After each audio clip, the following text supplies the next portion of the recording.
Bueno, mis amigos, en estos momentos estamos viendo que la luna ya se está muriendo, por lo tanto, como lo tenemos como una costumbre, ¿verdad? Tratamos de salvarla con sonidos de asadones, de machetes.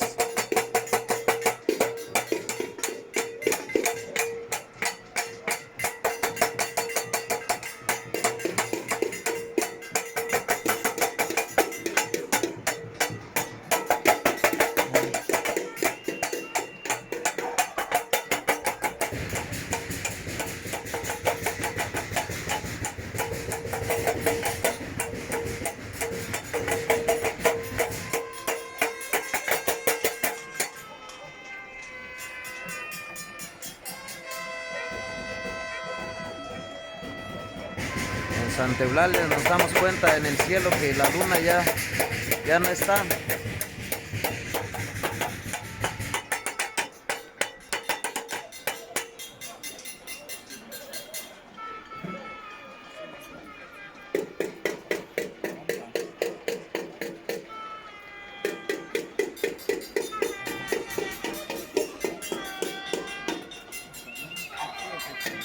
En el cielo ya no está la luna, miren.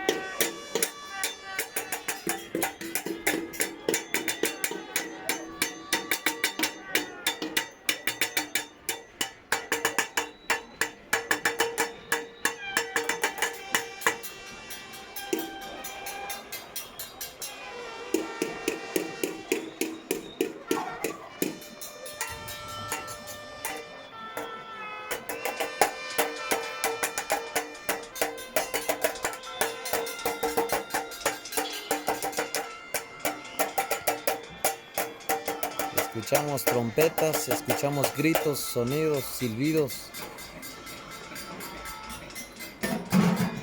El sonido de asadones, de objetos que están haciendo sonar los paisanos.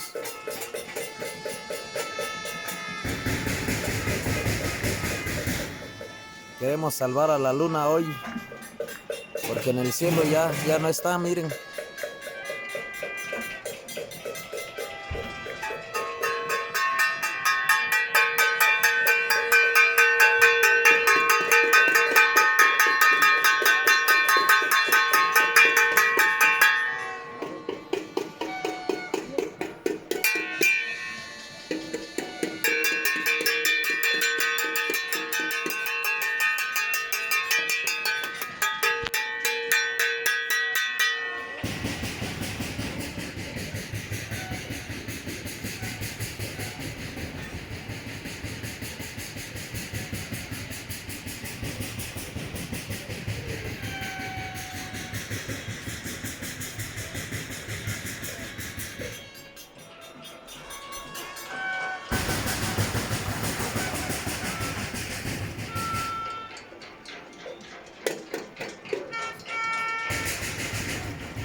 Bueno, mis amigos, acá en Santa Eulalia, la luna ya no está en el cielo. Por lo tanto, como costumbre, ¿verdad? La tratamos de salvar con el sonar de los machetes, asadones o algún objeto allí que pueda sonar, ¿verdad? Con trompetas también, con silbidos. La luna ya se está muriendo, miren, no, ya no está.